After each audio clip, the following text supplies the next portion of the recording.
Hey guys, it's Q&A Tuesday and I got some really good ones for you today.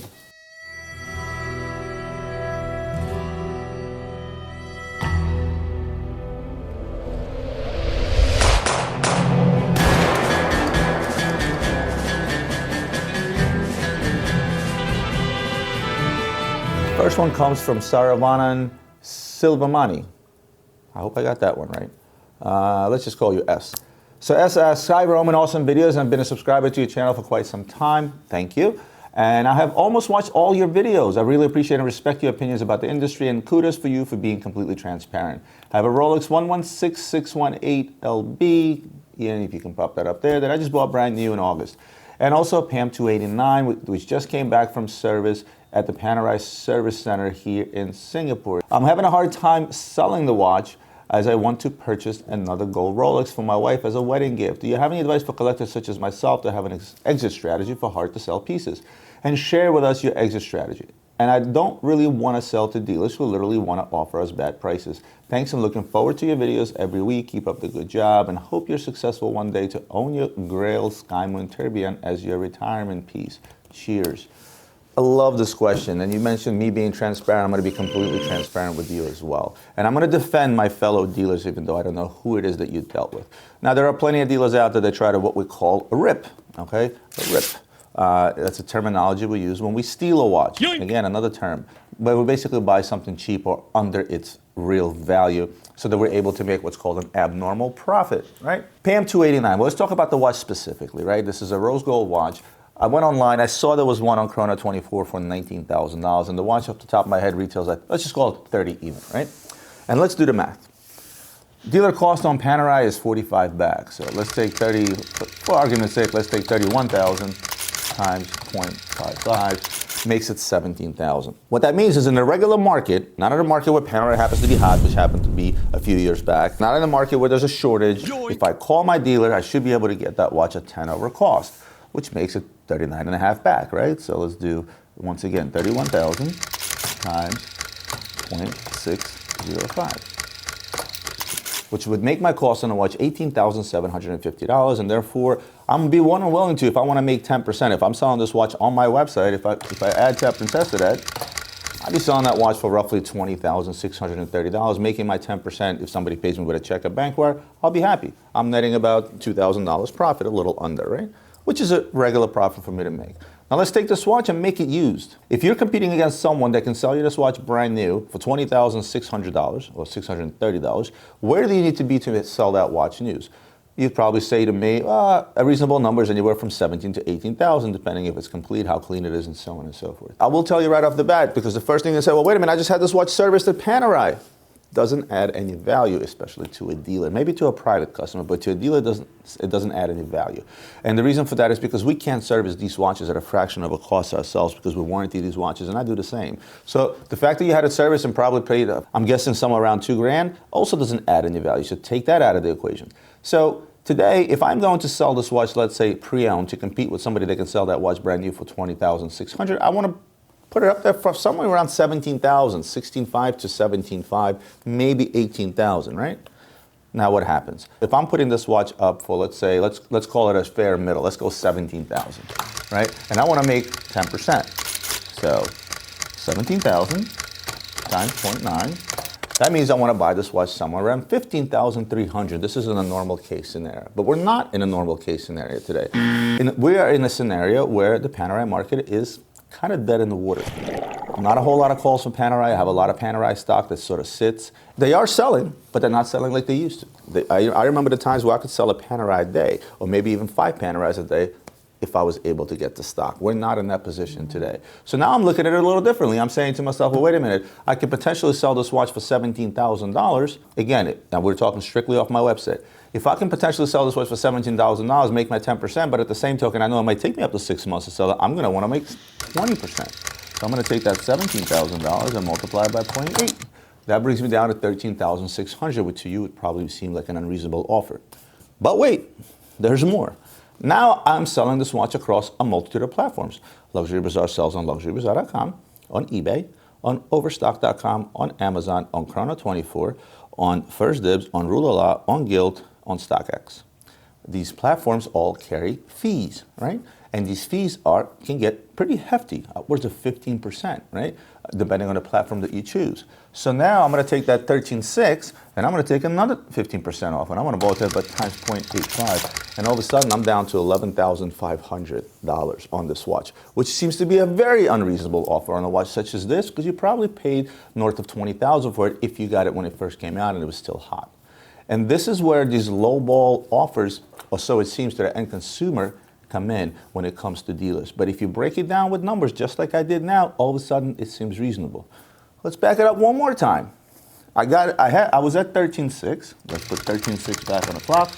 And I'm going to say I'm selling it off my website. I'm not paying fees to anybody, but I still pay credit card fees. I still ship and all those wonderful things. So credit cards today is another 3% times 0.97. That 13.6 just became 13.1. Plus shipping, all of a sudden I'm at 13,000 even, which is where I want to buy this watch. And then last but not least, there's another twist to these things. A lot of dealers are also wholesalers. Now, there are definitions of wholesalers. We talked about this before, flippers and things of that nature. But a definition of wholesaler in my business is me taking the watch and selling it to another dealer. There are wholesalers that are much smaller, that all they do is buy and sell and flip and so to other dealers that don't deal with retail customers. They usually make a smaller margin, just flip stuff over quickly. But then there's dealers like me that hold large stocks to which other dealers call and see if I have something in stock, and I in turn deliver. Well, now I got to leave room for the next guy, right? I got to leave room for the guy that wants to buy this watch, put it online and sell it. I still want to make my 10%. He still wants to make his 10%. Well, that $13,000 all of a sudden just went back to $10,400. What does that mean? That means if I buy this watch for $10,400, I am safe to say I can flip this over anywhere from 5 to 10% margin to another dealer. Leave him enough room to make money, whether he sells it online or to another retail customer via any other channel, be it social media or his store. And that's why I'm really, really safe. If you call my office today and got an offer of $10,400 for that watch, this would be the very reason. Of course, it varies from watch to watch. I used your specific watch as an example just to sort of show you how numbers can quickly dwindle. And that brings up another great point that ties back to what I said in regards to time and stock. When it comes to pieces that are less desirable in the market today, more and more dealers, including myself, are buying these pieces with wholesale in mind. Not to sit there and wait 6 months for an additional $1,000 profit, but rather take $1,000 up front, quickly flip it to a dealer if you have a network of dealers, which I do, and the numerous trade shows that I do. And this is why majority of the dealers are starting to buy even lower. And the point of this whole thing is that prices online are inflated. They're inflated due to a few factors. And the number one factor is the fact that a lot of these platforms where you have the best chance of selling this stuff, they charge hefty fees for doing it.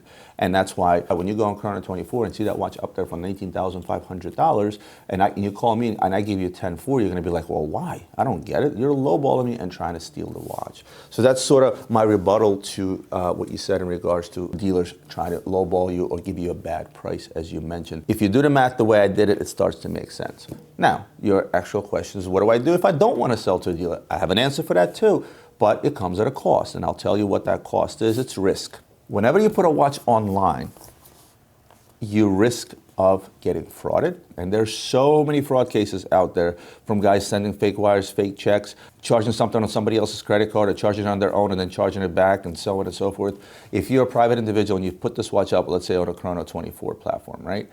Seemingly probably one of the safest bets, right? You're covered. But then it becomes a headache and it becomes very, very tough to prove something, because none of these platforms will stand behind you. You sort of sell at your own risk. Even a platform like eBay, right? Where somebody comes in, pays you PayPal for that stuff, and then they go and reject the payment. They say they got a brick in a box. What kind of proof do you have that you didn't send them a brick in a box as a private individual?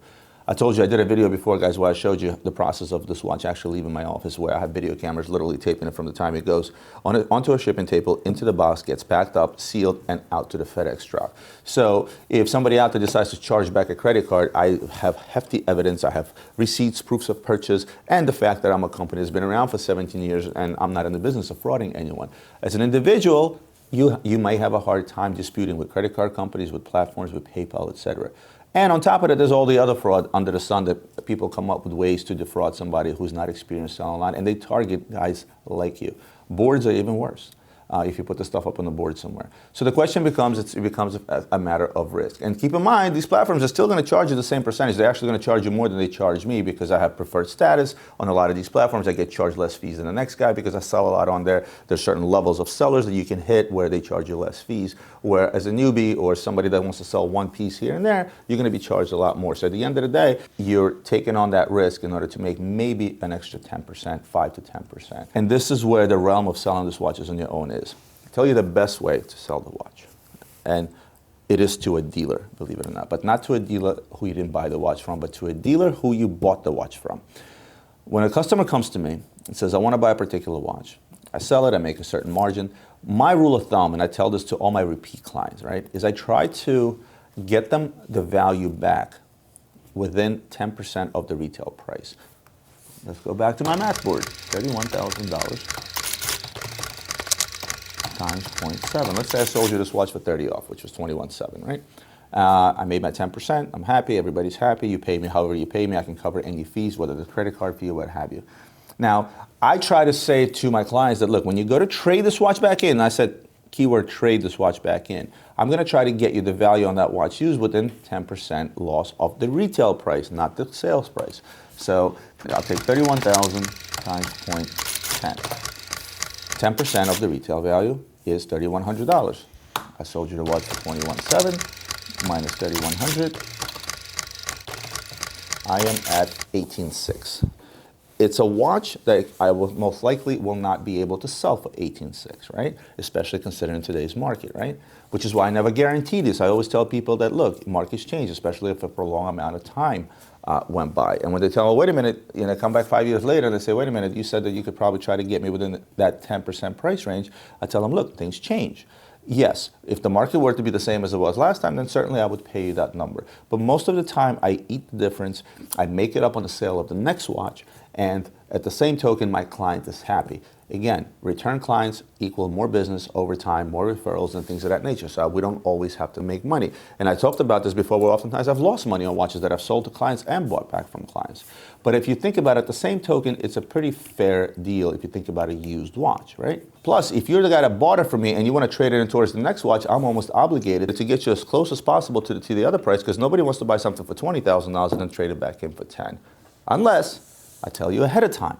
And I do this often enough, where I say, look, you're about to buy this watch. The minute you walk out the door, you're going to lose your shirt on it, literally half price. Be conscious of that, because historically, this is not a brand that has held its value, et cetera, et cetera. In a case where I can't provide the value up front. Some of the pieces that don't hold their value up front, like Gerard Perregaux or DeWitt or Frank Mueller or things of that nature, I can often give you a good enough deal up front. Well, when you come back, even though you're not losing that much. So I won't sell you a Gerard Perregaux at 20% off retail and then buy it back at 70% off retail. I'll sell it to you around that half price mark and then maybe buy it back at 30 cents. And I give you a fair warning on that. I always tell people the same thing: buy what you like first and foremost. There's no shame in that. And even if you're going to lose, it's still better than buying a car, which loses half its value the minute it goes out the door. So I hope you see where I'm going with this. And even in cases where customers come back many years later and the market has flipped upside down and things have changed tremendously, I tell them, look, that 10% different off the retail price isn't really working at this moment because the market is terrible. And when I tell them, look, if the Nautilus that I sold you for $35,000 10 years ago, today is trading at $70,000. Do you want to sell it back to me for 36, 37, or 10% over what you paid me for? Absolutely not, because you know that watch is now worth more. So sometimes you win, but most of the time you do lose with these watches. And I talked about this many, many times. So all in all, with everything that I just said, the game is fair. Where it becomes unfair when somebody is obviously trying to rip the watch from you. Yeah, I told you where the numbers are that are fair for those that just want to resell at retail, for those that want to resell at wholesale. But if somebody offers you $8,000 for that watch, then it becomes somebody that wants to rip the watch, and you should quickly recognize that. So next time you sell any watch, check the market on the watch. Take into consideration the fees. Take into consideration the money that the next person has to make on that watch, whether he wholesales it or retails it. Again, we're all working anywhere from that 5 to 10% margin, whether it's wholesale or retail. So you have a 20% swing either way. And when you do the math the way I just broke it down for you, I'm sure that you may find most of the time that dealers will make you a fair offer. You'll be able to recognize a fair offer from somebody that's trying to rip the watch.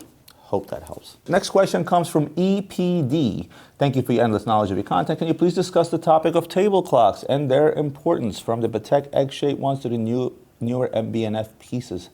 Thank you. Well, this is actually an easy one. I don't have a whole lot of knowledge, in-depth knowledge about table clocks, but I will tell you what table clocks are and always have been to me.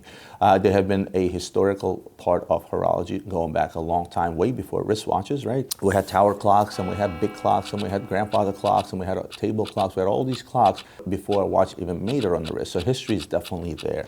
But for the most part, they are decorative objects, decorative collectible objects. And when I say collectible, I don't mean from an investment standpoint. I mean from a standpoint of somebody that likes to collect table clocks. They like the way they look on their shelves. They like the way they look everywhere else. I myself do also buy a lot of decorative objects. I tend to be more into the steampunk stuff, mechanical stuff, older cameras. And matter of fact, let me show you guys. On the one credenza I have here, I have a lot of older cameras. That's actually a movie camera from the 20s. There's another handheld camera from the 30s or the 40s. That's actually an aerial camera from a World War II plane, a Russian one. I also have one from a US plane. That right there is actually a Johnson boat motor from the 60s, flips upside down.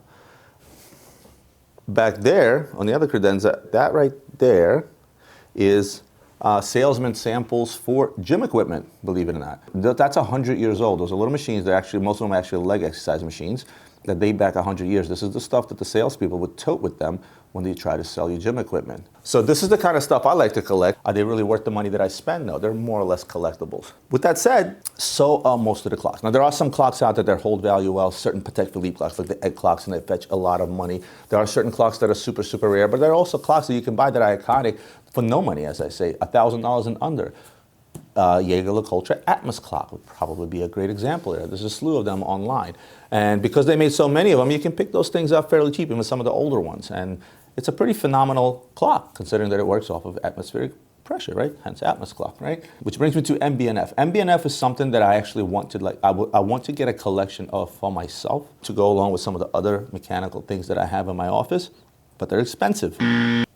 And discount on them is small. Even an authorized dealer is a favor if he sold me the clocks at cost, which I think they cost him a 40 back.